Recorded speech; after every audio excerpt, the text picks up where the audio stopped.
Umiiyak ang mga bata habang nakakapit sa damit ng nanay nilang paalis. Nay, huwag po, babait na kami. Hagulgol ng bunso. Habang ang isa naman ay nakaluhod sa lupa. Pero tinanggal ng nanay ang mga kamay nila. Mas pinili ang lalaking mayaman kesa sa mga anak na amoy araw at kahirapan. Naiwan si Totoy, payat, marumi at walang kwentang tingnan sa mata ng iba. Siya ang batang pinagtawanan, kinutya at tinawag na pabigat. Walang naniwala na may mararating siya. Pero makalipas ang 20 taon, sa isang engranding event, magugulat ang lahat. Lalo na ang kanyang ina kung sino ang pinakamalaking sponsor.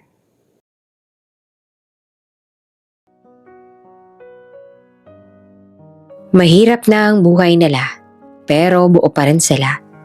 Buo sa paraan ng mga pamilyang wala mang laman ng kaldero, may laman naman ang pagtitiis. Sa maliit nilang kubo na gawa sa pinagtagpi-tagping yero at kawayan, nagsisiksikan silang magkakapatid sa lumang hapag na tablang kupas na sa panahon. Sa gitna ay may isang maliit na palatito ng asin at isang mangkok ng nilagang mais. Iyon ang hapunan. Wala ng bigas mula pa kahapon. Sa bawat kagat, may tunog ang ngipin na butil ng mais. Parang munting paalala na hindi sila pwedeng maging maarte sa buhay. Si Totoy ang panganay. Payat siya at may mga gasgasang tuhod. At ang damit ay laging parang hindi na natutuyo sa pawis at alikabok. Pero sa mga mata niya kahit bata pa, may bigat na hindi dapat ipinapasan ng isang musmos. Katabi niya ay si Lita, ang kapatid na babae. Napilit namang umuuya kahit halatang gutom na gutom. Sa kabilang dulo naman ay si Nono, ang pangalawa sa bunso. Tahimik lang. Pinapahid ang kamay sa shorts na butas-butas. At sa tabi ni Totoy, nakasandalang bunso na lang si Boyet. Malagkit ang buhok sa pawis at ang matay pabalik-balik sa pintuan. Parang may hinihintay. Ang tatay nila na si Mang Isko, nakaupo sa gilid ng mesa pero hindi halos kumakain. Namumuti ang labi at bawat paghinga ay may kasamang ubo na parang may kumakalansing sa dibdib. Kapag inuubo siya, napapatingin si Totoy ng mabilis. Kinakagat ang labi. Pilit tinatago ang takot. Nay, asin lang ulit? Mahina ang tanong ni Lita. Parang nahihiyang humingi. Ngumiti naman ang nanay nila, si Aling Rosa. Pero ang ngiti hindi umaabot sa mata. Oo anak, bukas makakabili na tayo. Parang script na paulit-ulit ang binibigkas kahit siya mismo ay hindi na naniniwala. Tahimik at tanging tunog ng inunguya at ng mga kuliglig sa labas ang maririnig. Hanggang sa isang ugong. Hindi ugong ng tricycle. Hindi rin ugong ng kariton o motorsiklo na karaniwan sa baryo. Ito ay mas mabigat, mas mahinahon, mas banyaga sa kanila. Napatingin si Totoy sa bintana. Sa labas, sa madilim na daan na lupa, may ilaw na papalapit. Dalawang mata ng sasakyan na parang sumisilip sa kahirapan nila. Unti-unting lumalaki ang liwanag. Sumayad sa dingding ng kubo. Tumama sa mga mukha nilang nandilimahid. Huminto ang sasakyan sa harap ng kanilang bahay. Isang kotse. Hindi iyon basta kotse. Malinis, makintab at parang hindi marunong madumihan. Para itong bagay na dapat nasa syudad at hindi sa baryo nila na ang mga sasakyan ay kariton at kalabaw. Napatayo si Aling Rosa. Para namang may kuryenteng dumaan sa katawan niya. Napakapit siya sa gilid ng mesa. Saglit na napapikit at saka tumango sa sarili na para bang may desisyong matagal nang pinatigas sa dibdib. Ano yun, Nay? Tanong ni Nono. Nanginginig ang boses. Hindi naman sumagot ang nanay. Tumayo siya at lumakad papasok sa silid. Kung silid man ang matatawag sa kortinang naghahati sa isang sulok ng kubo. Doon, sa gilid ng kortina, narinig ni Totoy ang kaluskos ng gamit. Ang paghila ng zipper, ang pag-uga ng lumang aparador na kahoy. Maya-maya, lumabas si Aling Rosa na may dalang bag. Hindi iyan sako ng palay o bayong ng gulay. Bag iyon na parang bago. May bahagyang kintab pa. Natigilan ng mga bata. "Ba't ka may bag, Nay?" tanong ni Lita. Biglang numuo ang kaba sa lalamunan. Sa pintuan ay may kumatok ng marahan. 3 katok lang, pero tila sinuntok ang hangin sa loob ng bahay. Lumapit si Aling Rosa at binuksan ang pinto. Sa labas, tumambad ang isang lalaki nakapolo at may relo na kumikislap sa ilaw ng sasakyan. Matangkad, maayos ang buhok at may pabangong umaalingasaw hanggang sa loob ng kubo. Sa tabi niya, nakabukas ang pinto ng kotse at sa loob kita ang upuang malambot. Parang higaan ng mayayaman. Saglit na nagsalubong ang tingin ni Totoy at ng lalaki. Dumaan ang mata nito kay Totoy, mula ulo hanggang paa. At parang may bahagyang panghuhusga sa tingin. Parang tinitimbang kung bagay ba sa mundo nila ang ganitong kahirapan. "Rosa," sabi ng lalaki na hindi malakas pero malinaw. "Aalis na tayo." Parang yun lang. Parang yun lang kailangan. Bigla namang tumayo si Boyet, ang bunso, at kumapit sa palda ng nanay nila. Maliit ang kamay niya, pero mahigpit ang kapit. Parang alam niyang kapag binitawan niya yon, may mawawala na hindi na mababalik. "Nay," pumiyok ang boses. "Babalik ka pa?" Tumingin naman si Aling Rosa sa bunso. Saglit lamang, isang kisap. Pero sa kisap na yon, may bagay na halos lumusot sa mukha niya. Guilt? Sakit? Takot?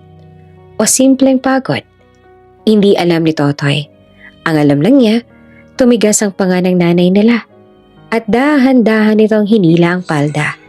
Pilit tinatanggal ang kamay ng bata. "Nay, huwag!" Biglang hagulgol ni Nono.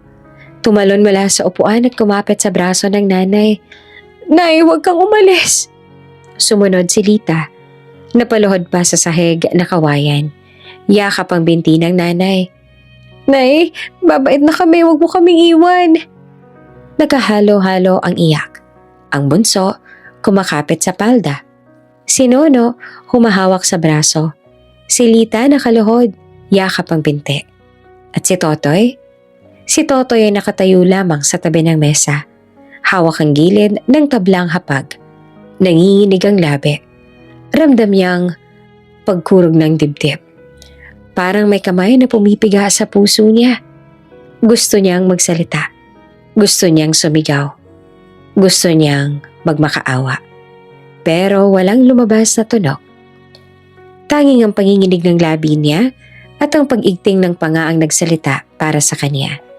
Tahimik si Totoy, hindi dahil wala siyang nararamdaman, kundi dahil sobra-sobra ang nararamdaman niya at hindi niya alam kung paano ilalabas. Sa isang iglap, tinanggal ni Aling Rosa ang mga kamay ng mga bata. Isa-isa, parang nag-aalis sa mga hibla ng lubid na pumipigil sa kanya. Inalayo niya ang bunso. Itinulak ng bahagya si Nono at hinilang binte palayo kay Lita. Sapat na. Mahina niyang sabi. Ngunit sa tonong yon ay may lamig na parang pader. "Rosa," ulit ng lalaki na mas seryoso. "Tara." Lumabas ang nanay nila sa pintuan. Napasigaw si Boyet, "Nay!" at tumakbo, pero nadapa sa may hagdan. Umiiyak siya ng mas malakas. Kumakaway-kaway ang maliit na kamay na parang sinusunda ng aninong palayo. Doon na gumalaw si Totoy. Lumapit siya at mabilis na sinalong bunso. Kinarga at niyakap ng mahigpit. Umiyak si Boyet sa balikat niya. Hinagulgol ang pangalan ng nanay nila. Hinila ni Totoy si Lita at Nono palapit sa kanya. Hindi niya alam kung bakit. Pero parang katawan niya lang ang kusang gumagalaw. Parang siya nang nagiging pader. Siya nang nagiging kanlungan. Sa labas ay sumakay si Aling Rosa sa kotse. Bumukas ang pintuan, sumara. At sa pagsara na yon, Parang may sinarado ring pinto sa buhay nilang lahat. Umandar ang makina, umilaw ang likod ng sasakyan, at dahan-dahan, gumulong palayo ang kotse sa daan. Ang ilaw nito, unti-unting lumiliit, palayo ng palayo, hanggang sa maging tuldok sa dilim. Walang tumatakbo para habulin. Walang nagawa, kundi manood. Sa may pinto ay nakatayo si Totoy, yakap ang tatlong kapatid. Ramdam niya ang pagyanig ng katawan nila sa iyak. Sa kabila ng balikat niya, nakikita niya ang tatay nilang si Mang Isko na paupo sa lupa, parang nawalan ng lakas. Tulala. Ang dibdib nito'y umaangat, bumababa. May ubo na pinipilit ipigil pero hindi mapigilan. Nay, mahina pa rin bulong ni Lita. Parang nawawala sa isip. Iniwan niya tayo? Hindi na sumagot si Totoy. Hindi niya alam kung paanong ipapaliwanag na oo, iniwan sila at wala siyang magagawa para pigilan niyon. Sa halip hinigpitan niya ang yakap sa mga kapatid. Pinikit niya ang mata. Nilunok ang buo niyang lalamunan at pinilit na tumayo ng tuwid kahit parang guguho na siya. Sa katahimikan ng gabing yon, sa pagitan ng paghikbi ng mga bata at ng ubo ng ama, may isang bagay na lumutang sa loob ni Totoy. Isang pangako, hindi sa nanay, hindi sa mundo, kundi sa mga kapatid niya. Lumapit siya sa tatay nilang nakaupo sa lupa. Nakita niya ang luha sa mata nito. Luha ng lalaking gustong maging halige pero unti-unting nauubos. At doon, si Totoy ang unang nagsalita. Mahina pero malinaw. Bata pero may bigat. Ako na po, tay. Nanginginig ang boses niya pero pinatibay niya. Ako nang bahala. Sa gabing iyon, may umalis. At sa gabing iyon din, may isang batang biglang tumanda. Hindi na muling naging pareho ang umaga matapos umalis ang nanay nila. Dati kahit kapos, may boses ng nanay na gumigising sa kanila. Ngayon, tila ang lamig ng hangin ang umahawak sa balikat ni Totoy para bumangon. Madilim pa nang imulat niya ang mata. Tahimik ang kubo at tanging pag-ubo ng tatay nila ang paminsang pumuputol sa katahimikan. Dahan-dahan siyang bumangon mula sa banig. Maingat na hindi magising ang magkakapatid na dikit-dikit matulog. Hinawi niyang kortina sa may pintuan. Kulay abo pa lang ang langit. Malayo pa ang araw. Kinuha niya ang 2 galon at lumabas papunta sa poso sa kanto. Malamig ang lupa sa paa. May hamog pa ang damo. Habang nag-iigib, naramdaman niya ang hapde ng palad na nasanay na sa gawaing hindi pambata. Pagbalik niya, nagsindi siya ng kalan. Gamit ang tuyong kahoy. Mais na naman ang lulutuin. Wala pa ring bigas. Hinugasan niya ang mga butil tsaka pinukuluan sa lumang kaldero na may itim na ilalim. Habang nagsisimula na rin siyang maglaba, kuskus dito, kuskus doon, maliit na damit ng bunso niya, uniforme ni Lita, short ni Nono, na kupas na. Ang tubig sa batya unti-unting umiitim. Kuya, mahinang tawag mula sa loob. Si Boyet na bagong gising, gusot ang buhok at may sipon na umaagos. Lumapit ito kay Totoy, kinukusot ang mata. Gutom na ako. Ngumiti si Totoy kahit may kurot sa tiyan. Pinunasan niya ang sipon ng bunso gamit ang laylayan ng luma niyang damit. Sandali lang ha, luto na to. Maya-maya, nagising na rin sina Lita at Nono. Tahimik lang sila. Parang simula nang umalis ang nanay nila, natuto nang hindi na magreklamo ang mga bata. Nihain ni Totoy ang mais sa tigi-isang mangkok. Kuya, ikaw? Tanong ni Lita. Umiling siya. Busog na ako, kayo na lang. Hindi na sila nagtaka pa. Paulit-ulit na niyang sinasabi iyon.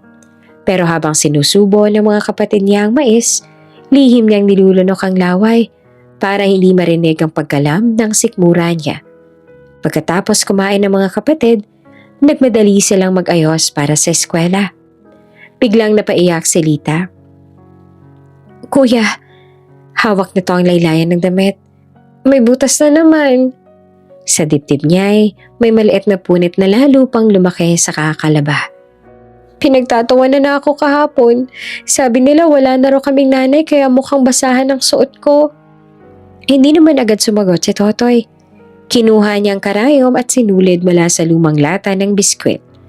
Pinaupo niya si Lita sa tabi ng bintana kung saan may liwanag. Dito ka na lang, ayusin na natin yan. Maingat niyang tinahe ang punit. Hindi perpekto ang tahe, pero maayos tingnan. Pinagpagpa niya ang damit pagkatapos. Oh, ayan. Pilit niyang pinasaya ang boses. Parang bago na, diba? Ngumiti si Lita, kahit may bakas pa ng lungkot. Salamat, kuya. Pag-alis sa mga kapatid niya, kinuha ni Totoy ang lumang sombrero ng tatay nila at lumabas patungong bukid. Bata pa siya, pero sanay na ang katawan niya sa pagbubungkal ng lupa, sa pagbubuhat ng sako, sa pag-aalaga ng mga tanim, kapalit ng kaunting bayad o minsan ay tira-tirang gulay lang. Hoy, Totoy! Sigaw ng isang matandang magsasaka. Maaga ka! Opo, sagot niya sabay punas ang pawis kahit umaga pa lang. Buong maghapon siyang nakayuko sa lupa. Kumakapit ang putik sa paa niya, kumakalamang sikmura. Pero iniisip niya ang mga kapatid niya sa eskwela. Sana hindi sila magutom. Sana hindi sila ulit pagtawanan. Pag-uwi niya, hapon na. Pagod na ang katawan niya, pero hindi pa tapos ang trabaho. Nag-igib ulit siya. Nagsaing, mais na naman. Naglaba ng natirang damit. Pinakuluan ng tubig para sa tatay nilang inuubo na naman. Pagdating ng mga kapatid niya, sinalubong niya sila ng ngiti. Kuya, masiglang sabi ni Nono, may quiz ako kanina. Nasagutan ko lahat. Ang galing! Sabi ni Totoy sabay gulo ng buhok nito. Sa loob ay may konting saya siyang naramdaman. Parang sa bawat maliit na tagumpay ng kapatid niya, may dahilan siya para hindi sumuko. Bago matulog, pinaupo niya si Lita sa harap niya. Oh, suklayin natin ang buhok mo para bukas maayos ulit.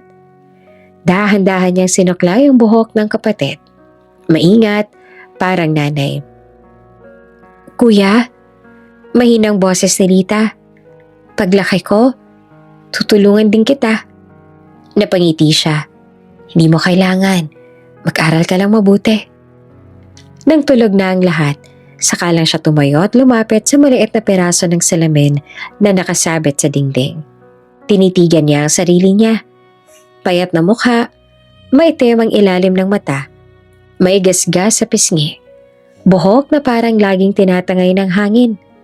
Mukha pa rin siyang bata, pero ang mga mata niya, pagod na.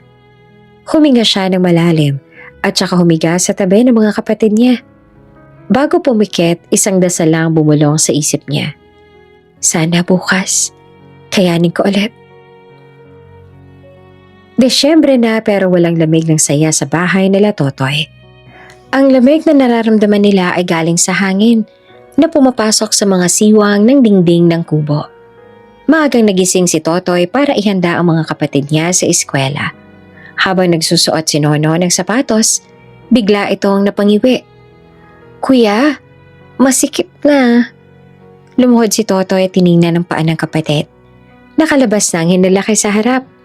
Sa gilid ay may butas pa na tinakpan lang nila dati ng karton sa loob. Tiisin mo muna ha. Mahina niyang sabi.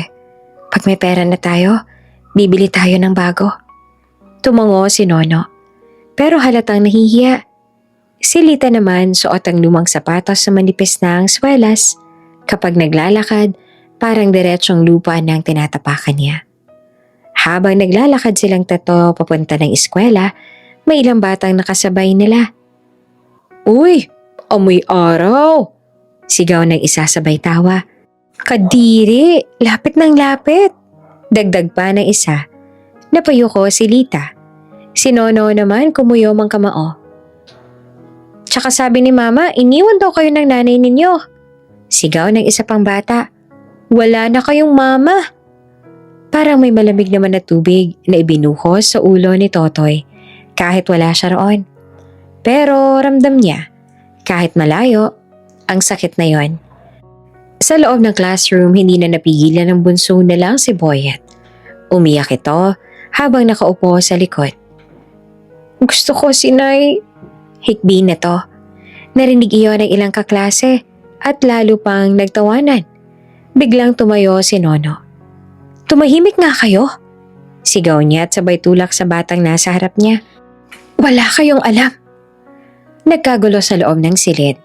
May nagtulakan, may umiyak, may nagsumbong. Ilang minuto lang pinatawag na sila sa principal's office. Pagdating ni Totoy mula sa bukid ng hapon, sinalubong siya ng balita ng kapitbahay. Totoy, pinatawag ka raw sa school? Nag-away yung mga kapatid mo. Hindi na siya nagpalit ng damit. Dumiretso siya sa eskwela. May kaba sa dibdib. Sa opisina, nakita niya sina Nono at Boyet. Namumugto ang mata ng bunso. Si Nono nakayuko. Kuya, mahina nilang sabay-sabay na sabi. Nakaharap si Totoy sa principal. Isang matandang babae na may salamin. Anak, hindi maganda nakikipag-away. Sabi nito. Pero alam ko rin naman na may pinanggagalingan ng mga bata. Kayo ba ang guardian nila? Opo, sagot ni Totoy. Diretso ang tayo kahit nanginginig ang kamay. Pasensya na po, hindi na po mauulit. Tiningnan siya ng principal.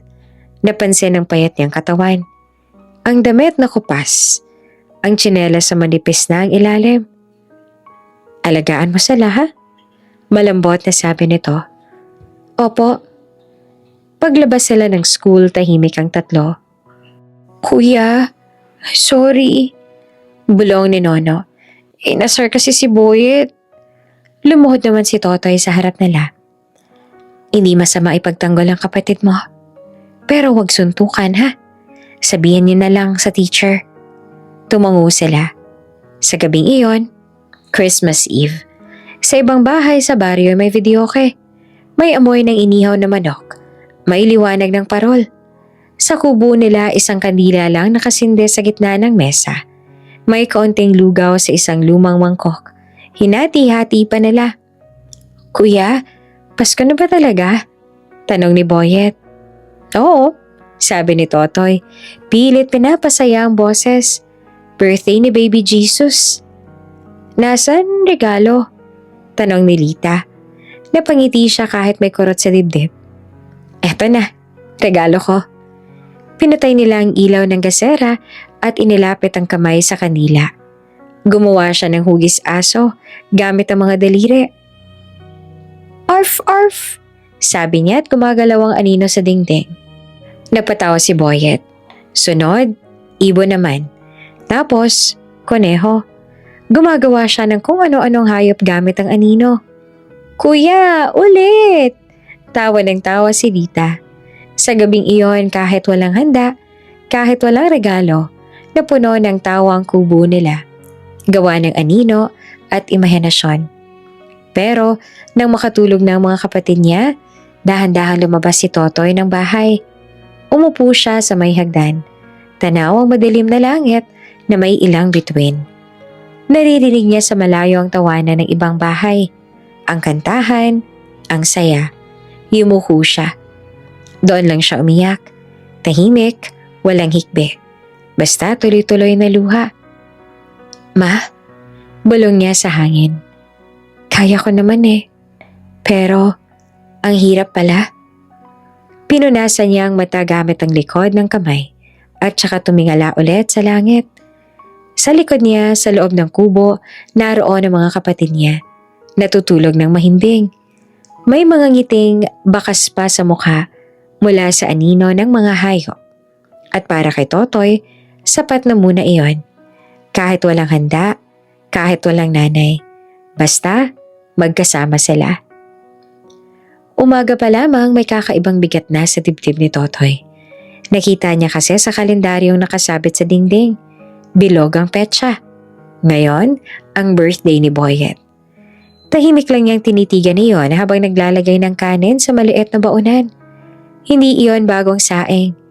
Galing iyon sa bigas na hinaluan nila ng konting lumang tira. May parte pang medyo matigas at may amoy na hindi nasariwa. Sa ibabaw, nilagyan niya ng maliit na peraso ng tuyo. "Kuya, masarap to!" Masayang sabi ni Boyet, hindi alintana ang amoy. Ngumiti naman si Totoy. "Oo, paborito mo yan, diba?" Sa eskwela, habang break time, sabay-sabay naglabas ang baon ng mga bata. May hotdog, may itlog, may biskwit na may palamang tsokolate. Si Boyet, masayang binuksan ang baonan. Agad na kumalat ang amoy ng tuyo. "Ew!" Sigaw ng isang kaklase. "Ano yan? Panis?" "Amoy dagat na nabubulok." Tawa ng isa. Bigla namang may batang lumapit at hinablot ang baonan ni Boyet. "Ayoko nga niyan." Sabay tapon sa basurahan. Natulala si Boyet. Namula ang mata.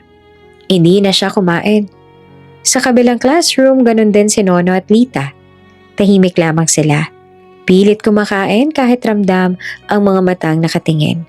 Pag uwi nila, wala nang baonan si Boyet. "Kuya," nanginginig ang boses nito. "Tinapon nila." Hindi na napigilan ni Totoy.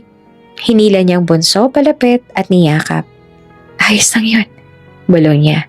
"Bukas mas masarap ng baon mo." Pero alam niyang hindi iyon totoo. Maya-maya, habang nakaupo sila sa labas ng kubo, biglang nagtanong si Lita.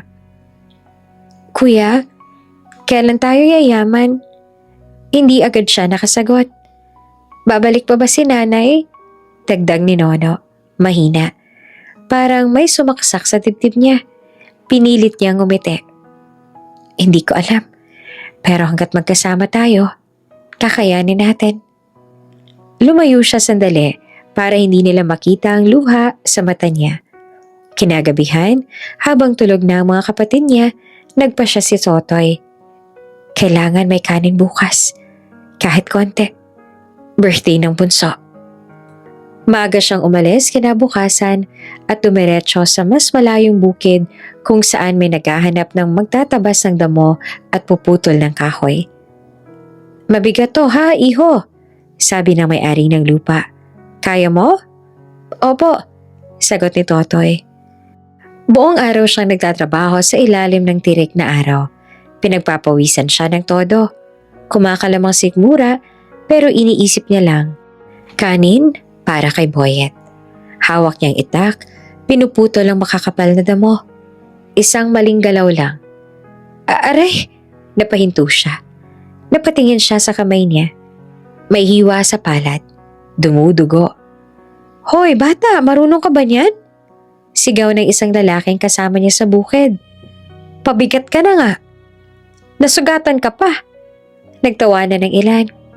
Pinunasan ni Totoy ang kamay sa lumang damit. Masakit, mahapde, pero hindi siya tumigil. Tinapos niya ang trabaho kahit namamanhid na ang kamay. Sa hapon, inabot sa kanya ang bayad. Maliit na halaga, pero sapat para sa 1 kilong bigas. Dumaan siya sa tindahan. "Ate, 1 kilo po ng bigas." Pag uwi niya, tinago muna niyang bigas tsaka nagsaing habang naglalaro ang mga kapatid niya sa labas. Pagkain, naaamoy agad nila. "Kuya, kanin?" Gulat na sabi ni Lita. "Oo," nakangiting sagot niya. "Birthday ni Boyet eh." Natuwa ang bunso, pumalakpak pa. Habang kumakain sila ay tahimik lamang si Totoy, nakatingin sa kanila. Masaya silang kumakain ng kanin na parang piyesta na. "Kuya, ikaw?" tanong ni Nono. "Busog na ako," sagot niya ulit. Nakita naman ni Boyet ang kamay niya. "Kuya, may dugo ka." Nilapitan siya ng bunso at marahang hinawakan ng sugat. "Kuya, masakit?" Ngumiti si Totoy kahit nangingilid ang luha. "Hindi, mas masakit pag wala kayo makain." Dahan-dahang hinipa ni Boyet ang sugat niya. Parang iyon ang pinaka-importanteng gawain sa mundo. Sa gabing iyon, busog ang mga kapatid niya. At kahit na masakit ang kamay ni Totoy, pakiramdam niya ay sulit lahat. Kasi sa unang pagkakataon, matapos ang matagal na panahon, may kanin sa birthday ng bunso. Lalong naging tahimik ang bahay nila habang papalapit ang bagong taon. Hindi dahil payapa, kundi dahil pagod na ang lahat. Si Mang Isko, ang tatay nila, halos hindi na makatayo. Kapag umuubo siya, napapahinto si Totoy saan man siya naroon. Parang bawat ubo ay paalala na unti-unting nauubos ang lakas ng haligi ng bahay nila. Isang gabi, nagising si Totoy sa tunog ng malalim at pilit na paghinga. Agad siyang bumangon at lumapit sa tatay niya na nakahiga sa gilid ng kubo. Tay, mahinang tawag niya. Namumutla si Mang Isko, pawis sa pawis kahit malamig ang hangin. Tubig, bulong nito. Mabilis na nag-abot si Totoy. Inilalayan siya makaupo. Nanginginig ang kamay ng tatay niya habang umiinom. Ayos lang ako. Pilit nitong sabi pero halatang hirap. Simula noon, si Totoy na ang laging gising sa gabi. Sa umaga, nag-iigib pa rin siya.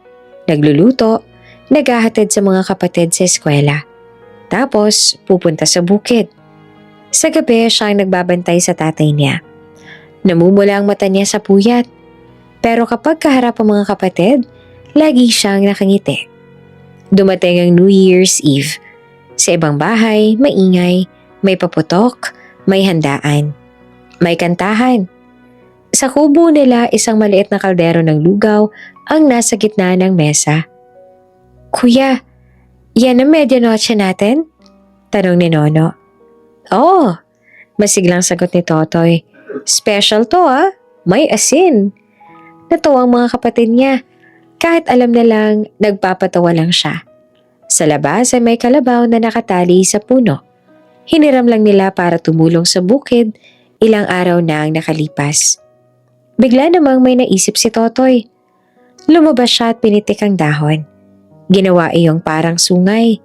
Ikinabit niya sa ulo ng kalabaw. Pagpasok niya, may hawak siyang lubid. Oh, mga bata! Sigaw niya. Kilalanin niyo si Rudolph. Hinila niya ang kalabaw palapit sa bintana.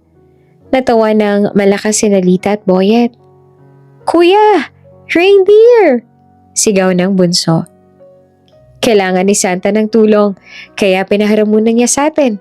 Dagdag naman ni Totoy. Kunwari, seryoso.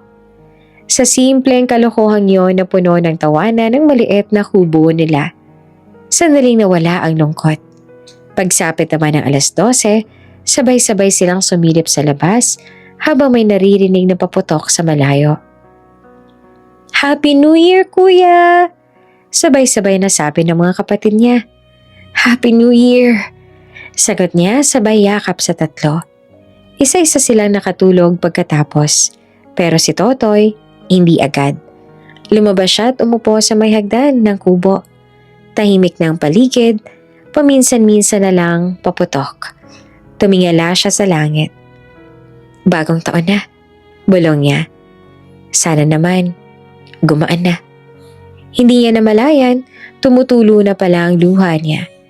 Biglang narinig niya ang malakas na pag-ubo sa loob. Tumakbo siya pabalik.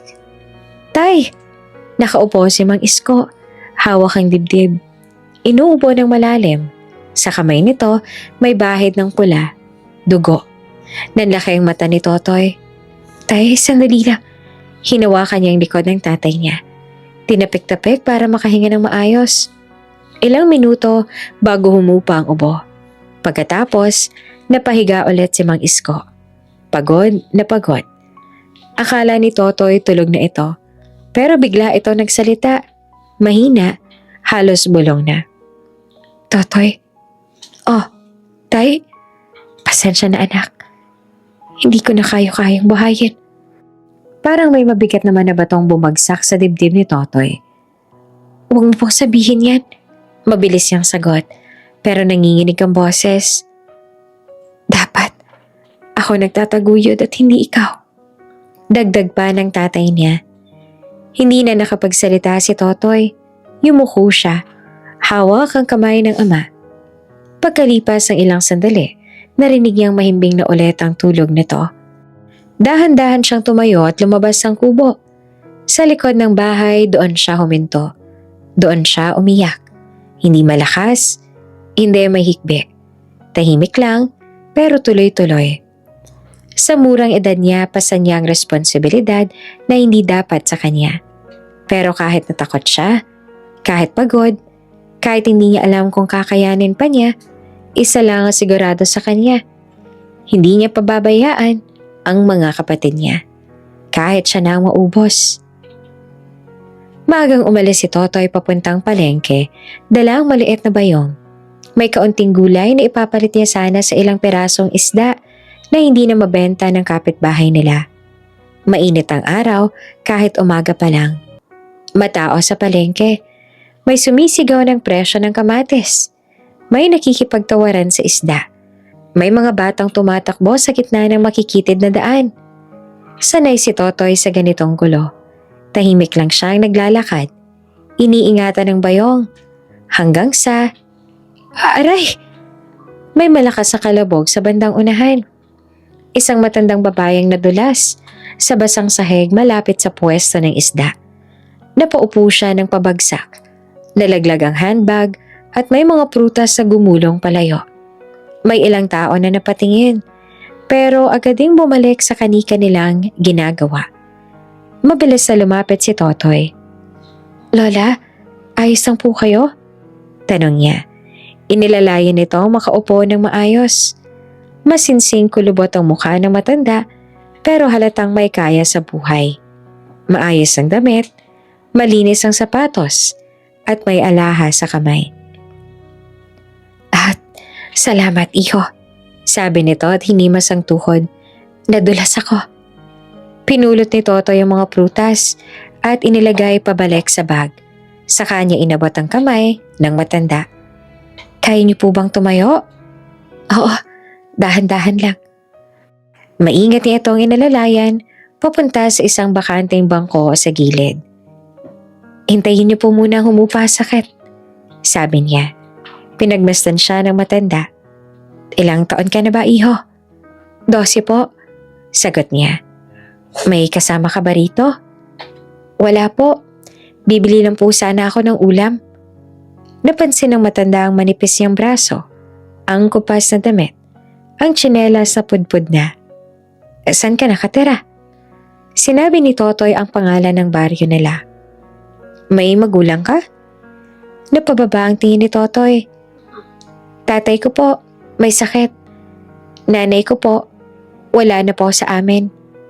Hindi na siya nagdetalye. Sanay na siyang paikliin ang kwento. Pero para bang may nabasang matanda sa mukha niya. "Ilan kayong magkapatid?" "4 po, ako pong panganay." Tahimik ang matanda sandali. Parang may iniisip. Bakit ikaw ang namamalengke?" Kailangan po eh." Sagot niya. "May pasok pa po ako mamaya. Tapos, bukid naman." Napailing ang matanda. "Iho, anong pangalan mo?" "Totoy po." Ngumiti ang matanda. "Ako si Doña Carmen." Hindi alam ni Totoy kung anong ibig sabihin ng Doña. Pero ramdam niyang hindi ito ordinaryong tao. Makalipas ang ilang minuto, dumating ang driver ng matanda. Halatang nag-aalala. "Ma'am, nahanap din kita." "Ayos lang ako," sabi ni Doña Carmen. "May tumulong sa akin." Tumingin ang driver kay Totoy at tumango bilang pasasalamat. Bago umalis, humawak sa kamay ni Totoy ang matanda. "Pwede ba kitang puntahan sa inyo bukas?" Nagulat naman si Totoy. "Po? Gusto kitang makilala pa." "At ang pamilya mo?" Hindi niya alam ang isasagot, pero tumango siya. Kinabukasan, dumating ang isang sasakyan sa tapat ng kubo nila. Kinabahan si Totoy. Lumabas siya at nakita si Doña Carmen na may dalang isang supot. Pumasok ito sa bahay nila, umupo sa bangko at nakapagkwentuhan sa tatay niya. Nakita nito ang kalagayan nila, ang bubong na may butas, ang lutuan sa sahig, ang payat ng mga bata. Totoy, malumanay na sabi ng matanda. Gusto kitang tulungan. Nanlaki ang mata niya. Pag-aaralin kita, pati mga kapatid mo. Parang tumigil naman ang mundo niya. Po, isasama ko kayo. Hindi lang ikaw, lahat kayo. Hindi agad siya nakasagot. Tay, lumingon siya sa ama. Tahimik lamang si Mang Isko. May luha sa mata. Anak, pagkakataon na to. Pero nanginginig si Totoy. Paano po sila? Tanong niya. Hindi ko po sila pwedeng iwan. Ngumiti naman si Doña Carmen. Hindi mo sila iiwan. Isasama ko silang lahat sa pag-angat mo. At doon na tuluyang bumigay si Totoy. Hindi siya umiyak nang umalis ang nanay nila. Hindi siya umiyak nang masugatan ang kamay niya. Hindi siya umiyak kahit gutom na gutom siya. Pero ngayon, tumulo ang luha niya. Hindi dahil sa lungkot, kundi dahil sa unang beses sa buhay niya, may nagsabing, tutulungan kita. At sa sandaling yon, kahit hindi pa niya alam kung paano magbabago ang lahat, may maliit na ilaw na suminde sa madilim niyang mundo. Isang pag-asang matagal niya nang hindi naramdaman. Parang panaginip ang unang beses na sumakay si Totoy sa malaking kotse ni Doña Carmen. Kasama niya ang 3 kapatid. Tahimik na nakadikit sa isa't isa habang tinatanaw ang daan na papunta sa lungsod. Sa bintana, sunod-sunod ang mga gusali, tindahan at ilaw na parang hindi nauubos. Kuya, ang daming bahay na dikit-dikit. Bulong ni Lita. Oo nga, sagot ni Totoy. Kahit siya mismo namamangha. Ilang araw matapos maayos ang papeles nila, dumating ang unang araw ng pasok niya sa bagong paaralan. Isang pribadong eskwelahan na mas malaki pa kesa sa buong baryo nila. Malinis ang paligid, may mga punong nakaayos, may fountain pa sa gitna ng campus. Napahigpit ang hawak niya sa strap ng bagong bag na bigay ni Doña Carmen. Maayos ang suot niyang uniforme, pero ramdam niyang iba pa rin ang tindig niya kumpara sa ibang estudyante. May mga batang naka-gel ang buhok, may mamahaling relo, may pabangong hindi niya alam ang pangalan. Pagpasok niya sa classroom, biglang tumahimik sandali ang ilang estudyante. May nagbulungan. Sino yan? Bago siguro. Parang probinsyano. Umupo siya sa bakanting upuan sa likod. Tahimik lang. Nakayuko, pero alerto. Sa English class, pinabasa siya ng teacher.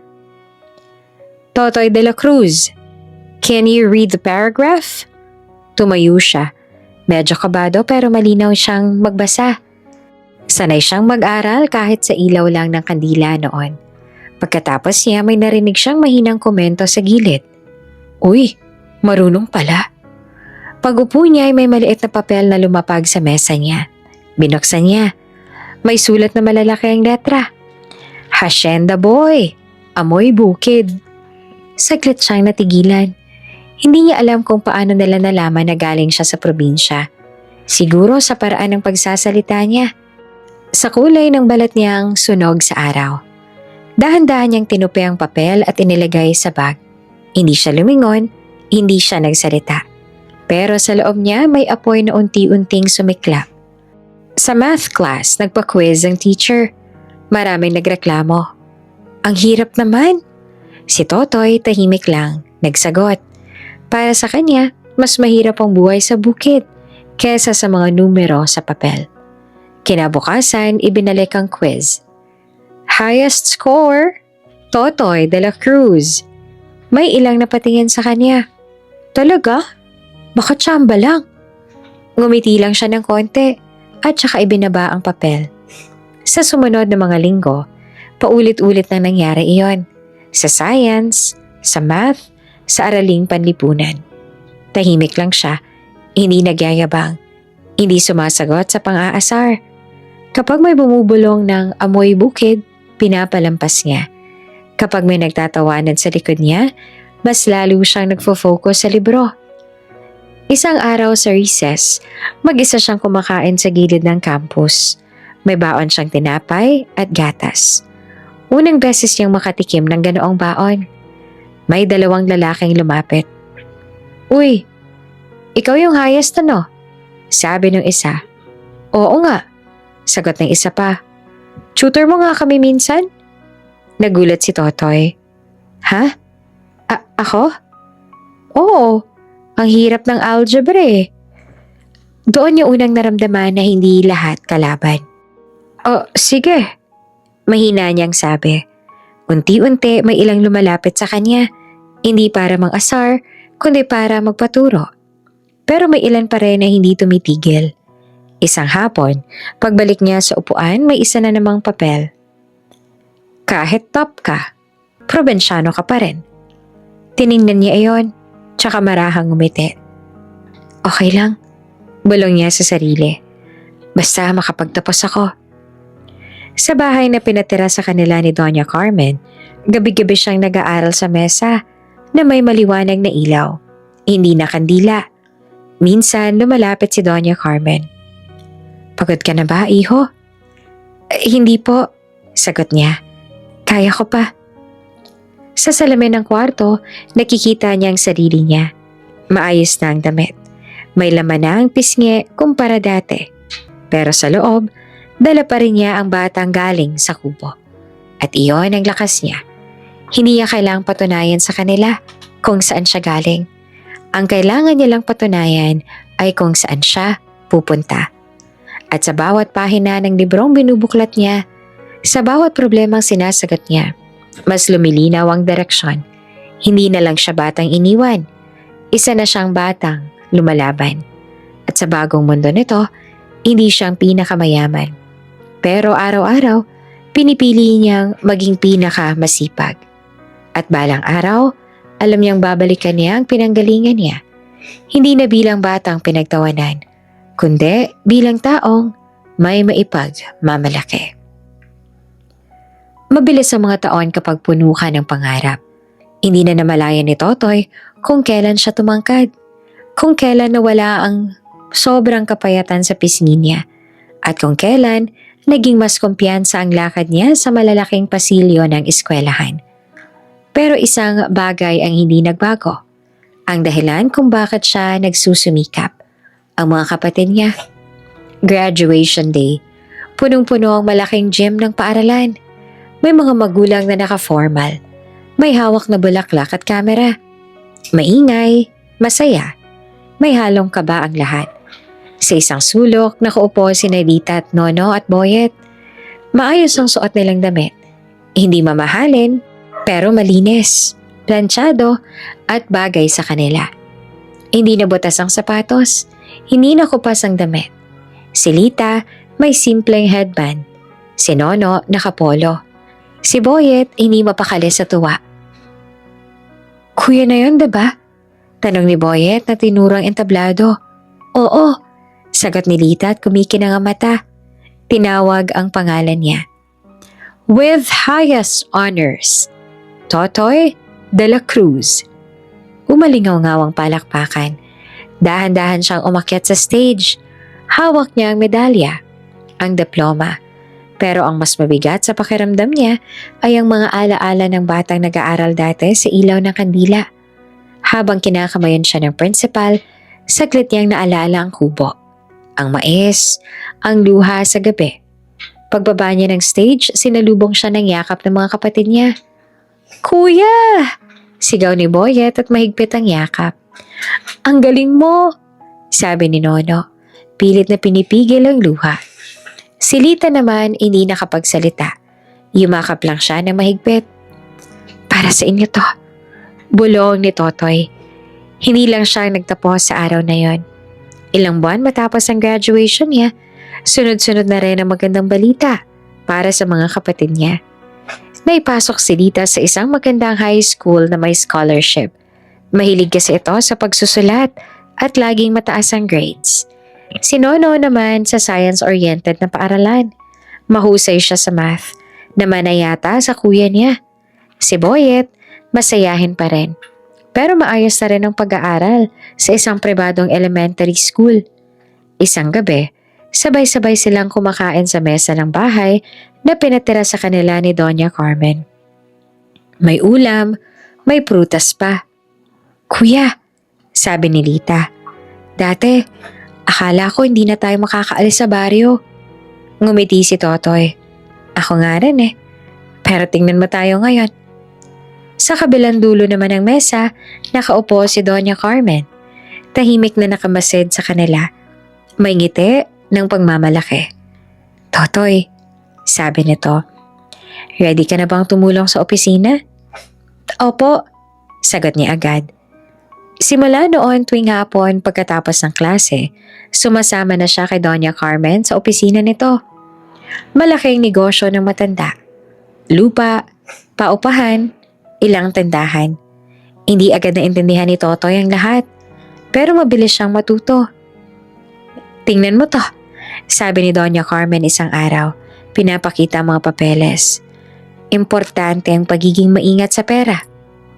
Tahimik siyang nakikinig, nagsusulat ng notes. Hindi sapat ang sipag, dagdag ng matanda. Kailangan marunong ka rin magdesisyon. Sa bawat meeting na pinapasukan niya, sa bawat papeles na hawak niya, mas nararamdaman niya na unti-unti siyang pumapasok sa mundong dati nakikita lang niya sa malayo. Pero kahit na ganon, hindi nagbago ang ugali niya. Kapag may sweldo siya sa part-time sa pagtulong, inuuna niya pa rin ang mga kapatid. Kuya, hindi mo kailangan na bilhan ako, sabi ni Nono minsan. Gusto ko, sagot niya. Dati kayong inuuna ko kahit wala. Ngayon na may konti na, di mas lalo. Isang gabi, mag-isa siyang nakatayo sa bintana ng kwarto niya. Sa malayo, kita ang ilaw ng lungsod. Maliwanag, maingay, buhay. Hinawakan niyang medalya na nakasabit pa rin sa gilid ng salamin. Hindi iyon simbolo lang ng talino. Simbolo iyon ng lahat ng gabi na pinili niyang magtiis. Ng lahat ng gutom na tiniis niya para sa mga kapatid. Ng batang hindi sumuko kahit iniwan. Sa wakas, may una na siyang tagumpay. Hindi pa ito ang dulo, pero malinaw na ang direksyon. At sa puso niya, may isang pangako na lalong tumibay. Hindi dito nagtatapos ang kwento natin. Mas marami pa siyang gagawin. Para sa pamilya niya at para sa batang si Totoy na minsang umiiyak sa dilim. Nangangarap ng mas magandang bukas. Matagal ding hinintay ni Totoy ang araw na to. Isang umaga, nakaupo siya sa hallway ng ospital. Hawak ang folder ng mga resulta ng check-up ng tatay niya. Katabi niya si Doña Carmen. Tahimik lamang pero ramdam ang suporta. Lumabas ang doktor na may dalang papel. Mas maganda na ang lagay niya kumpara dati. Sabi nito, salamat at napaaga ang gamutan. Tuloy-tuloy lang ang gamot at pahinga. Parang may malaki namang batong naalis sa dibdib ni Totoy. Salamat po, Dok. Sabi niya at bahagyang namamaos ang boses. Pagpasok niya sa kwarto, nakita niya si Mang Isko na nakaupo sa kama. Hindi na hinihingal tulad noon. Oh, Tay, nakangiting sabi ni Totoy. Pwede ka na raw umuwi sa susunod na linggo. Napangiti ang tatay niya. Talaga anak? Opo. Hindi man ka na panglakas nito, pero malayo na sa lalaking inuubo ng dugo sa madilim na kubo noon. Pagkalipas ng ilang buwan, may isa pang malaking pagbabago. Isang hapon, pinasakay sila ni Doña Carmen sa kotse. Saan po tayo pupunta? Tanong ni Lita. May papakita lang ako. Sagot naman ng matanda. May lihim ng ngiti. Pagdating nila sa isang tahimik na subdivision, huminto ang kotse sa tapat ng isang simpleng bahay na may maliit na bakuran. Hindi mansyon, hindi enggrande, pero maayos. Matibay ang bubong, may bintanang salamin, may pintong hindi yero. Baba kayo, sabi ni Doña Carmen. Nagkatinginan ng magkakapatid. Para kanino po ito? Tanong ni Nono. Para sa inyo, sagot ng matanda. Napatakip ng bibig si Lita. Sa amin? Totoy, sabi ni Doña Carmen. Panahon na para magkaroon kayo ng sariling bahay. Parang hindi agad pumasok sa isip ni Totoy ang narinig. Sa amin po talaga? Tumango ang matanda. Dahan-dahan silang pumasok sa loob. Oops! May break muna. Gusto mo bang ma-shoutout dito sa channel ni Ate Jane? Mag-comment lang ng lesson you learned from the latest story uploaded. Dahil pipili kami ng isang best comment of the day para i-shoutout sa susunod na upload. Kaya huwag kalimutang mag-iwan ng lesson you learned after you watch this video. Maraming salamat! Shoutout nga pala kina Lea Dolientes from Taguig City, Maria Azucena Alberto from Novaliches, at Komi Sel from Lebanon. Sa ating mga taga-subaybay, paki-comment naman po sa baba kung taga saan kayo para alam ko kung hanggang saan umaabot ang mga kwento ni Ate Jane at para ma-shoutout ko rin kayo sa mga susunod pa nating mga kwento. Maraming salamat sa inyong pakikinig. May sala, may kusina, may lababo. May 3 maliit na kwarto. Walang tumulong ulan sa loob. Walang siwang dingding. Tahimik ang lahat. Hanggang sa biglang umiyak si Boyet. Kuya, hindi na tayo mababasa pag umulan? Hindi nakapagsalita si Totoy. Tumango lang siya habang pinipigilan ng luha. Lumapit si Mang Isko. Hinawakan ng pader na parang hindi makapaniwala. Anak, bahay na nga talaga to. Lumipas sa mga buwan, mas nasanay sila sa bagong buhay. May sariling higaan ng bawat isa. May mesa na doon sila sabay-sabay kumakain. May ilaw na hindi kailangan tipirin ng sinde. At dumating ang Pasko. Sa unang pagkakataon, may tunay na handa sa mesa. May spaghetti, may pritong manok, may fruit salad na tinulungan pa ni Dita gawin. Nakatayo si Totoy sa kusina. Pinagmamasdan ng mga kapatid niya na abala sa pag-aayos ng mesa. Kuya, dito ko ba ilalagay to?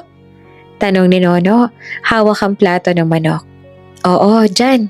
Sagot niya. Kuya, ang dami nating pagkain.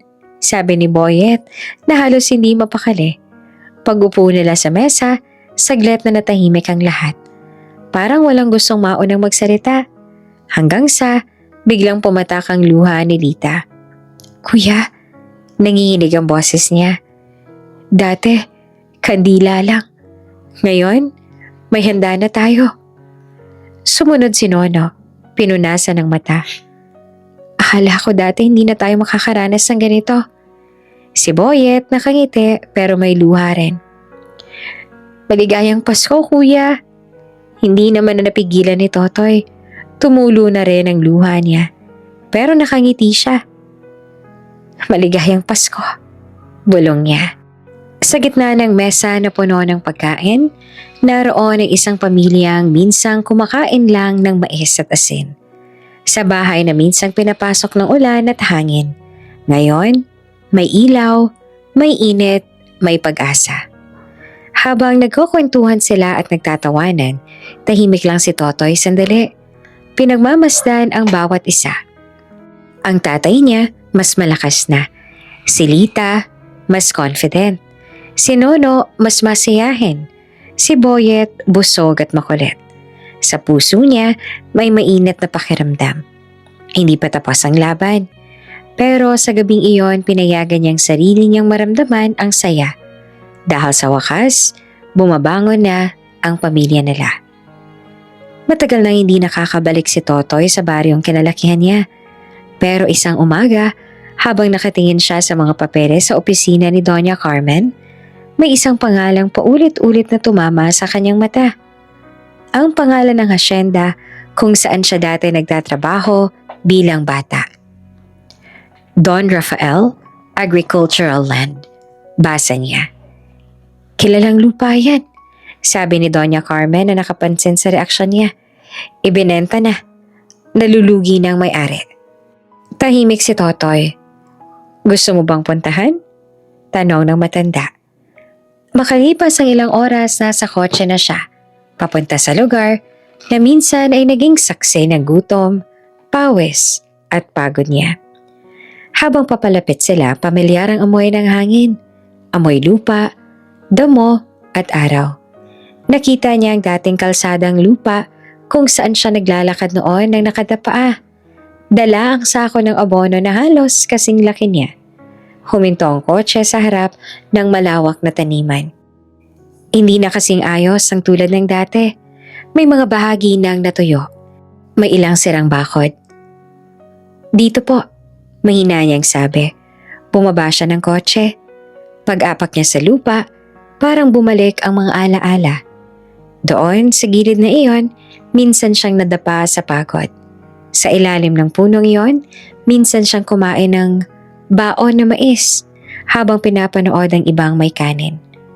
May lumapit na tagapangasiwa ng lupa. Kayo po ba si Mr. De La Cruz? Tanong nito, magalang. Oo, sagot niya. Medyo naninibago pa rin sa pagtawag na Mr. Inilibot siya sa hasyenda. Ipinakita ang mga papeles, ang lawak ng lupa, ang mga problema ang kinahaharap nito. Habang naglalakad, napahinto siya sa isang bahagi ng taniman. Yumuko siya at dinampot ang lupa. Pinisil sa palad. Mainit ang ilalim ng araw. Buhay, mataba pa rin kahit napabayaan. Napangiti siya ng bahagya. Sir? Tawag ng tagapangasiwa. Tumingala si Totoy. Ito po ang presyo. Sabi ng lalaki at inabot ang folder. Tiningnan niya ang halaga. Malaki, pero hindi imposible. Naalala niya ang mga taon ng pagtulong niya sa negosyo ni Doña Carmen. Ang mga desisyon na natutunan niya. Ang perang naipon niya. Ang tiwala sa kanya ng matanda. Hindi lang ito lupa para sa kanya. Ito ang lugar kung saan siya unang natutong magtiis. Kung saan siya unang nangarap, na balang araw, hindi na siya magiging batang inuutusan lang. Kung bibilhin niyo po, malaking tulong po ito sa mga tao rito. Dagdag ng tagapangasiwa. Marami na po kasing nawala ng trabaho. Mas lalo siyang napaisip. Hindi lang ito pagbili. Ito ay pagbabalik. Gusto ko pong makita ang kontrata, sabi niya. Sa maliit na opisina malapit sa asyenda, inilatag ang mga papeles sa mesa. Tahimik ang paligid. Naririnig lang ang electric fan na umiikot. Hinawakan ni Totoy ang ballpen. Saglit siyang tumigil. Sa isip niya, dumaan ang larawan ng batang siya. Pawisan, gutom, nakayuko sa lupa. Dahan-dahan siyang pumirma. Isang perma. Pero para sa kanya, parang binabago nito ang kwento ng buong buhay niya. Paglabas niya ng opisina, lumakad siya pabalik sa gitna ng lupa. Lumuhod siya at hinawakan ulit ang lupa. Mahigpit at marahang bumulong. Hindi na kaming pinakakawawa. Hindi na siya ang batang nakikiusap sa kapalaran. Ngayon, siya nang may kakayahang magdesisyon. Lumapit si Doña Carmen, nakangiti. Sigurado ka, iho? Opo, sagot niya. Diretso ang tingin sa malawak na lupain. Gusto ko pong bilhin ang buong lupa. Malaking responsibilidad yan. Handa na po ako. Habang nakatayo siya roon, hinaplos ng hangin ng mga dahon ng pananim. Ramdam niya ang kakaibang kapayapaan. Hindi ito yabang. Hindi ito paghihigante. Ito ay pagtupad sa pangarap ng batang minsang tumingala sa langit. Nangangarap lang na makakain ng 3 beses sa isang araw. Ngayon, hawak niya ng lupa na minsang nagpatulo ng pawis at luha niya. At alam niyang hindi lang para sa kanyang pagbabalik na ito. Para ito sa mga tulad niyang minsang nagtrabaho roon ng walang boses. Sa pagkakataong ito, hindi na siya trabahador. Siya na ang may-ari. At simula pa lang ito ng mas malaki niyang plano. Mabilis kumalat ang balita sa baryo. May bagong may-ari na raw yung hasyenda. Bata pa raw. Taga rito rin daw dati. Sa unang araw na opisyal na bumalik si Totoy bilang may-ari ng lupa, simple lamang ang suot niya. Polo na hindi mamahalin at pantalon na komportable. ayaw niyang magmukhang iba sa kanila. Habang naglalakad siya sa gitna ng hasyenda, may mga manggagawang patagong tumitingin. Siya ba yun? Parang siya nga. Si Totoy dati, di ba? Lumapit ang isang matandang lalaki na dating kasabay niyang magtrabaho noon. Iho, ikaw ba yan? Ikaw si Totoy? Ngumiti siya. Ako po, Manong Lando. Napailing ang matanda. May halong tuwa at gulat. Aba dati sabay lang tayo nagbubuhat ng sako ah. Ngayon ay ikaw na ang may-ari. Napakamot si Totoy sa batok. Swerte lang po at sipag. Pero alam niyang hindi lang yon swerte. Tinipan niya ang mga tao sa ilalim ng malaking puno sa gitna ng hasyenda. Alam ko po ang hirap magtrabaho rito. Panimula niya. Naranasan ko po iyan. Tahimik ang lahat, nakikinig. Kaya simula ngayon, sisiguraduhin nating maayos ang pasahod. May schedule ng pahinga at may tulong kapag may nagkasakit. Nagkatinginan ng mga tao. Talaga, sir? Tanong ng isa. Oo, at hindi lang yan. Dagdag niya. May plano rin po akong ipagawa. Ilang linggo ang lumipas, nagsimula ang konstruksyon sa gilid ng baryo. Isang maliit pero maayos na gusali. Ano yan? Tanong ng mga bata. Paaralan daw. Kasabay nito may isa pang gusali sa kabilang dulo. Mas maliit, may waiting area. Klinik naman daw yan. Araw-araw binibisita ni Totoy ang site. Kinakausap ang mga foreman. Sinisiguradong maayos ang materyales. Isang hapon, may lumapit na batang babae na may hawak na sirang tsinelas. Kuya Totoy, totoo po bang may school na dito? Tanong nito. Oo, nakangiting sagot niya. Para hindi na kayo maglalakad ng malayo. Libre po ba? Oo naman. Napangiti ng malaki ang bata at saka tumakbo palayo. Sa pagbubukas ng paaralan, punong-puno ang bakuran. May mga batang dati nakasama niya sa bukid. Ngayon ay may hawak ng notebook. Ang dating tahimik na baryo na puno ng ingay ng mga batang nag-aaral. Sa klinika naman, may nurse na naka-duty araw-araw. May schedule ng doktor na dumadalaw kada linggo. Isang umaga, nakita niya si Aling Nena. Isang matandang dati hirap maglakad, nakaupo sa loob ng klinika. Salamat, iho. Sabi nito habang hawak ang reseta. Dati, tinitiis ko lang ang sakit ko. Napangiti si Totoy. Dapat po, maalagaan kayo. Unti-unti, nagbagong itsura ng baryo. Mas maayos ang kalsada. May ilaw na sa ilang bahagi. Mas maaliwalas ang paligid. At kung saan man siya magpunta. Salamat, Sir Totoy. God bless po. Mabuti na lang bumalik kayo. Sa tuwing maririnig niya iyon, nahihiya pa rin siya. Isang hapon, nakatayo siya sa gilid ng hasyenda. Pinapanood ang mga manggagawang nagtatanim. Lumapit si Manong Lando. Iho, hindi ka na si Totoy ngayon. Sabi nito. Hari ka na ng hasyenda. Natao si Totoy. Hari? Agad? Oo, kasi hindi ka lang may-ari. Inaalagaan mo ang mga tao. Napatingin naman siya sa malawak na taniman. Dati, dito siya umiiyak sa pagod. Ngayon, dito na siya nakatayo. Hindi para mag-utos, kundi para magbigay ng mas maayos sa buhay. Hindi niya namalayang may luha na pala sa gilid ng mata niya. Hindi dahil sa lungkot, kundi dahil sa tuwa. Sa wakas, hindi na lang siya lumalaban para sa pamilya niya. Nakakatulong na rin siya sa iba. At sa bawat batang tumatawa sa bagong paaralan, sa bawat pasyenteng napapagaan ang pakiramdam sa klinika, parang may munting tinig na nagsasabing, sulit lahat ng paghihirap mo noon. Minsan, ang batang minamaliit, siya pala ang magiging dahilan ng pag-angat ng buong lugar. Hindi sanay si Totoy sa spotlight. Mas gusto niya sa likod, sa opisina, sa bukid, sa tahimik na desisyon. Pero sa gabing iyon, wala siyang takas. Entrepreneur of the Year. Nakalagay ang pangalan niya sa malaking LED screen sa loob ng Engrandeng Hotel Ballroom. Punong-puno ng tao, negosyante, politiko at media. Nasa harap ang mesa nila ni Doña Carmen at ang mga kapatid niya. Formal ang suot pero halatang mas komportable pa rin sa simpleng buhay. Kuya, ikaw na yan. Bulong ni Lita, may proud na ngiti. Huminga ng malalim si Totoy bago tumayo.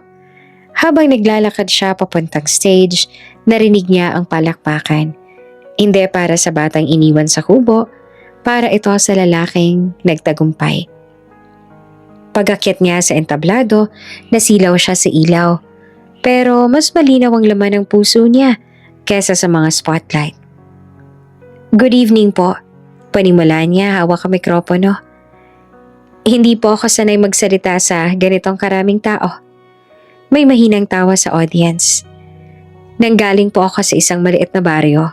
Lumaki sa hirap, pero may mga taong naniwala sa akin. Napatingin siya sa mesa kung nasaan si Doña Carmen. May mga kapatid akong dahilan kung bakit hindi ako sumuko. Nagpalakpakan ulit. Hindi niya binanggit ang nanay niya. Hindi niya binanggit ang gabing iniwan sila. Hindi niya binanggit ang sakit. Pinili niyang pag-usapan ang pagbangon, ang pag-asa, ang mga taong tumulong. Sa bandang likod ng ballroom may isang babaeng naka-eleganteng gown ang tahimik na nakaupo. Maayos ang buhok, may mamahaling alahas. Katabi ang isang lalaking may edad at dalawang kabataang hindi pamilyar ang mukha. Pero ang mata ng babae, hindi mapakali. Matagal niya nang hinahanap ang mukha na yon. At ngayon nasa stage na, malinaw na, si Totoy. Ang anak na iniwan niya. 20 taon na ang nakalipas. Napakapit siya sa braso ng upuan. Ma, okay ka lang? Tanong ng dalagang katabi niya. Oo, mahina niyang sagot pero namumutla. Pagkatapos ng speech, bumaba si Totoy sa stage. Sunod-sunod ang bumate. Kamay dito, picture doon. Sir Totoy, one interview please. Isang reporter ang lumapit. May mikropono. Sir, sino pong inspiration ninyo sa buhay? Napaisip siya sandali. Mga kapatid ko po at ang mga taong tumulong sa amin nung wala kami.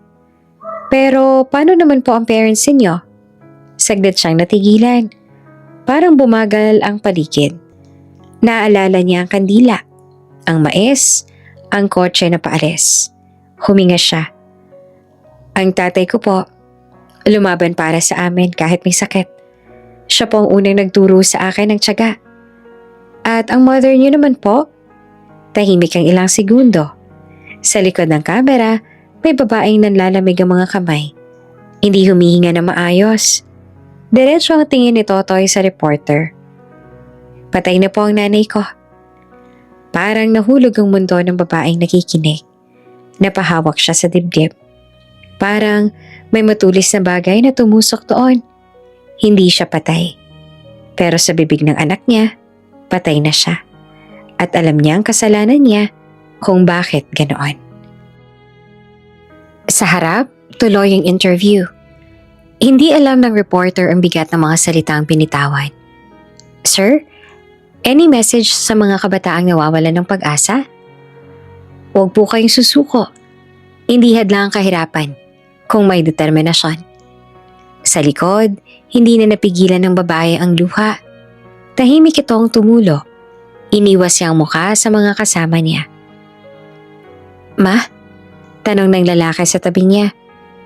CR lang ako. Mabilis siyang sabi sabay tayo. Habang naglalakad siya palayo sa ballroom, parang bawat hakbang ay mabigat. Sa isip niya, paulit-ulit ang narinig. Patay na po ang nanay ko. Sa unang pagkakataon, matapos ang maraming taon, naramdaman niya ang bigat ng desisyong ginawa niya noon. At sa kabilang bahagi naman ng gusali, si Totoy napapalibutan ng mga tao. Ilaw at papuri.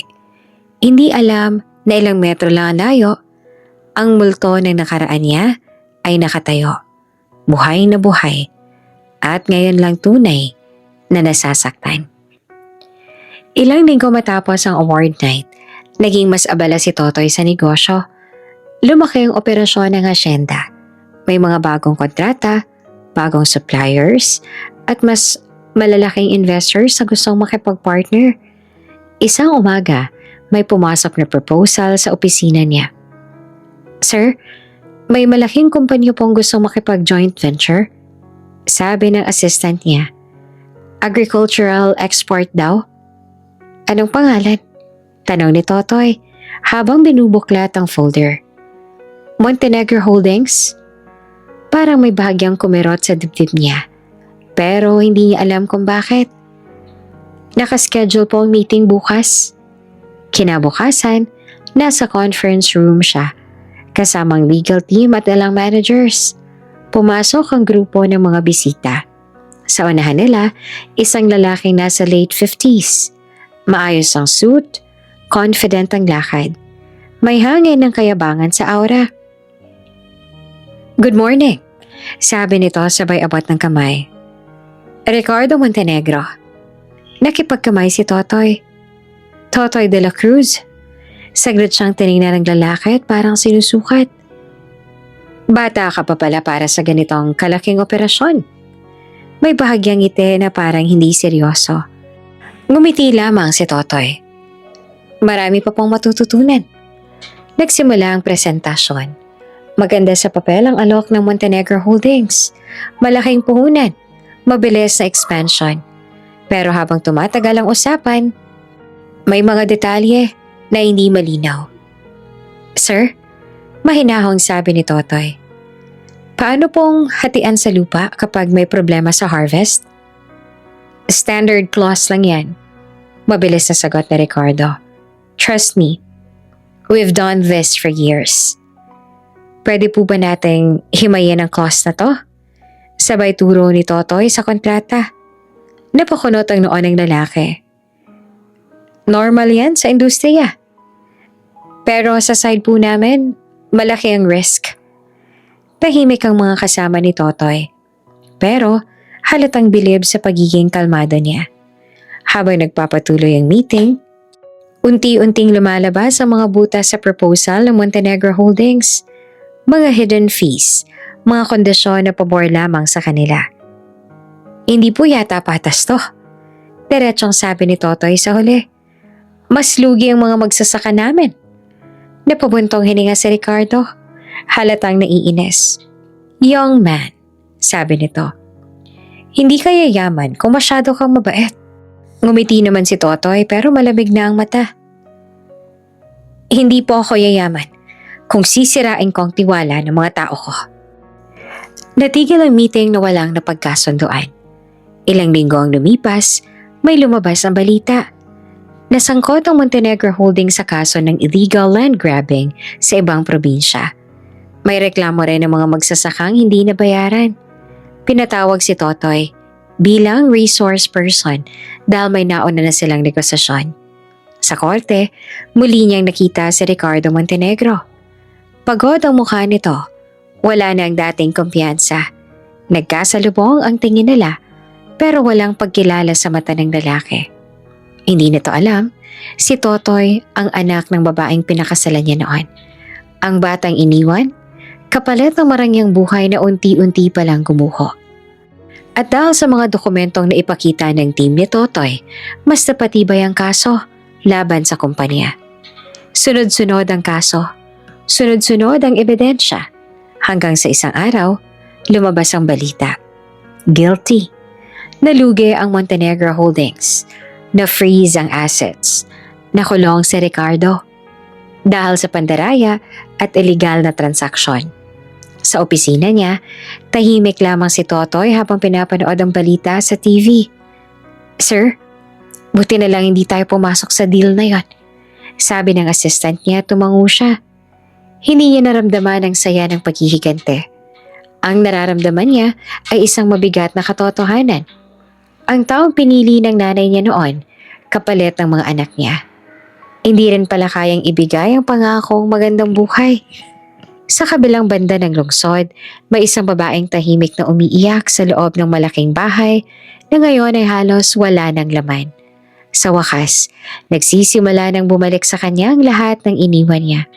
At hindi pa niya alam na ang lalaking bumagsak sa mundo nila ay natalo ng mismong batang minsan niyang tinalikuran.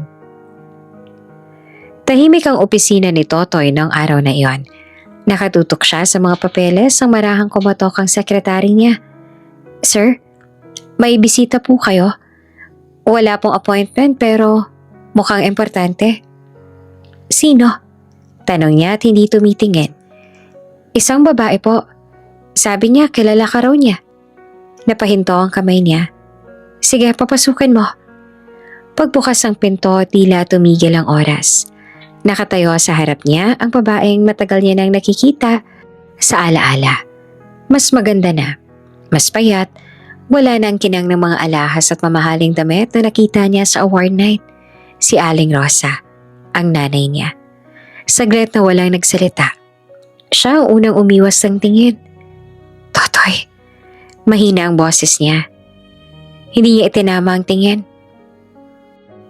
"Mr. De La Cruz," malamig niyang sagot. Parang sinampal naman ang nanay niya sa tawag na yon. Lumapit ito ng ilang hakbang. Nanginginig ang kamay. "Anak, pwede ba tayong mag-usap?" Nanatili siyang nakaupo. Diretso ang likod. "May 5 minuto ka." Hindi na napigilan pa ni Aling Rosa ang luha. Lumapit siya at sa hindi inaasahan ni Totoy, lumuhod ito sa harap niya. Napahigpit ang hawak niya sa gilid ng mesa. "Anak, tulungan mo ang mga kapatid mo." Umiiyak na sabi ng babae. Hawak ang kamay niya. Kapatid, ibig sabihin, mga anak nito sa bagong pamilya. Dahan-dahan niyang hinila ang kamay niya palayo. "Anong klaseng tulong?" tanong niya na malamig. "Wala na kaming pera. Nakakulong sa Ricardo. Nagkakaproblema kami. Nag-aaral pa sila." Tumulo ang luha ng babae sa sahig ng opisina niya.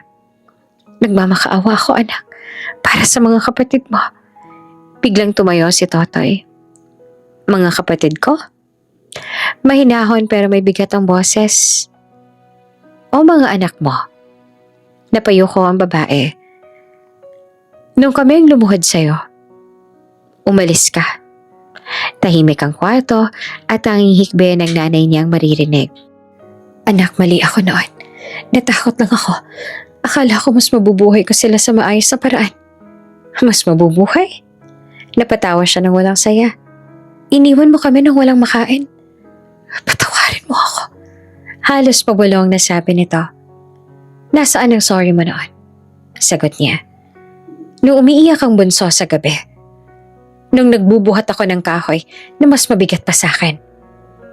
Hindi makatingin sa kanya ang babae. "Hindi ko na maibabalik ang nakaraan. Pero sana ngayon." "Ngayon?" Putol niya. "Ngayon na kami na ang may kaya?" Tahimik. Tanging iyak. "Para sa mga bata na lang," sabi ng nanay niya. "Wala silang kasalanan." Saglit siyang natahimik. Alam niya namang totoo yon. Pero mas malakas ang sugat na dinadala niya. "Hanggang ngayon," dahan-dahan niyang sabi, "sarili niyo pa rin ang iniisip niyo." Tumingala ang babae. Namumugto ang mata. "Anak, you don't deserve me." Parang tumigil ang mundo. Hindi sumigaw si Totoy. Hindi nagwala. Mas masakit ang mga salitang binitawan niya dahil tahimik. Dahan-dahan siyang lumayo at tumingin sa bintana. Likod ang nakaharap sa nanay niya. "May security sa labas," dagdag niya. "Sila nang maghahatid sa'yo." Hindi agad tumayo si Aling Rosa. Saglit siyang nanatiling nakaluhod. Umiiyak sa sahig ng opisina ng anak na minsan niyang iniwan. Sa huli, tumayo rin siya. Nanginginig ang tuhod. At bago siya tuluyang lumabas, mahina niyang sabi, "Mahal pa rin kita, anak." Hindi na sumagot si Totoy. Hindi siya lumingon. Pero nang sumara ang pinto, doon siya napaupo sa upuan. Hawak ang dibdib na parang may mabigat na bato.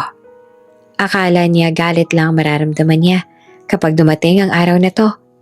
Hindi pala. Mas masakit pala ang katotohanang mahal mo pa rin ang taong sumira sa'yo. Akala ni Totoy ay tapos na. Akala niya sapat na ang mga salitang binitawan niya sa opisina para isara ang sugat ng nakaraan. Pero may mga bagay pala na hindi natatapos sa galit. Isang umaga, may tumawag mula sa hindi kilalang numero. Sir Totoy de la Cruz po? Oo, sino to? Galing po kami sa St. Matthew's Hospital. Kayo po ang nakalistang emergency contact ni Rosa Montenegro. Parang may malamig na tubig na bumuhos sa kanya. Opo, bakit? Critical po ang kondisyon niya. Kidney failure. Kailangan po ng tulong sa bills. Tahimik siya ng ilang segundo. Magkano? Sinabi ng nurse ang halaga. Bayaran ko. Sagot niya agad. Ipapadala ko ngayon. Babalik po ba kayo dito, sir? Saglit siyang tumingin sa labas ng bintana ng opisina niya. Tanaw ang malawak na hasyenda. Hindi muna. Sa mga sumunod na araw, araw-araw siyang may natatanggap na update. Stable, then critical, then stable ulit. Pero hindi siya pumupunta. Sa halip, ilang beses siyang pumunta sa parking lot ng ospital. Nakatigil ang kotse niya sa malayo. Tinitingnan niya ang gusali kung naroon ang nanay niya. Hindi niya kayang pumasok. Isang gabi, umuulan. Tahimik ang parking lot. Kaunti ang tao. May natanggap siyang mensahe mula sa nurse. Sir, humihina na po siya. Kung may gusto po kayong sabihin, mas mabuti ngayon na. Nakapikit siya sandali. Pagbukas niya ng mata, iba na ang bigat sa dibdib niya. Lumabas siya ng kotse. Basang-basa ang sapatos niya sa ulan habang naglalakad papasok ng ospital. Sa loob ay tahimik ang hallway. Mahina ang ilaw, amoy gamot at disinfectant. Tinuro ng nurse ang kwarto.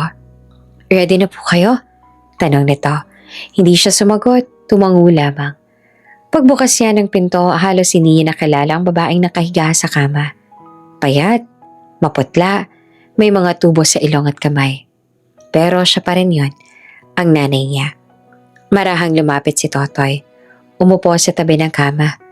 Parang naramdaman ng babaeng presensya niya. Dahan-dahang nagmulat ng mata. Totoy. Mahina at halos hangin lang ang boses. Hindi niya napigilan. Nabasag ang matigas na pader sa dibdib niya. Nandito ako, bulong niya. Tumulo ang luha ng babae. Patawarin mo ako. Hirap na hirap itong magsalita. Buong buhay ko, dala ang kasalanan. Araw-araw, iniisip ko kayo. Doon na siya bumigay. Hindi na siya negosyante, hindi na may-ari ng asyenda. Isa na lang siyang batang iniwan. At ngayon, sa wakas narinig niya ang salitang matagal niyang hinihintay. Sorry. Humagulgol siya. Yung iyak na galing sa pinakailalim ng dibdib. Yung iyak na hindi niya nailabas nung gabing iniwan sila. Ma, umiiyak niyang sabi. Ang sakit. Sobra. Mahina siyang hinawakan ng nanay niya sa kamay. Alam ko, anak. Patawarin mo ako. Mahigpit niyang hinawakan ng kamay nito. Pinapatawad na kita. Sabi niya sa pagitan ng hikbi. Hindi na nila naibalik ang mga taon. Hindi na nila nabuo ulit ang pamilya. Pero sa kwartong iyon, may sugat na unti-unting nagsara. Habang hawak niya ang kamay ng nanay niya, naramdaman niyang humina ang kapit nito. Hanggang sa tuluyan na itong natahimik. Mahigpit pa rin ang hawak ni Totoy sa kamay niya. Pahinga ka na, ma, bulong niya. Pagkalipas ng ilang linggo ay nakatayo na si Totoy sa balkonahe ng hasyenda. Kasama niya si Nalita, Nono at Boyet. Hindi na mga batang umiiyak sa gutom, kundi mga kabataang may pangarap at direksyon. Tanaw nila ang malawak na lupain na minsang naging saksi ng pawis at luha niya. Kuya, sabi ni Lita, ang layo na ng narating natin. Ngumiti siya. Oo, Hindi na siya ang totoy na pinagtawanan.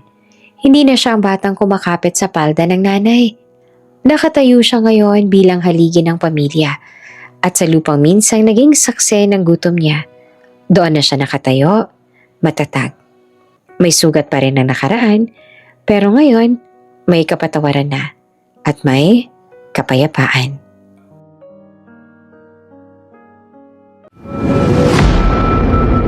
Kung bago ka pa lang sa channel na ito, Ate Jane TV, huwag kalimutang pindutin ang notification bell and subscribe button. Sana po hindi naman malaking abala sa inyo ang pagpindot ng subscribe button dahil ang kapalit po nito ay ang pagsuporta para makapag-produce ng mga libreng stories sa mga channels ni Ate Jane. Maraming salamat!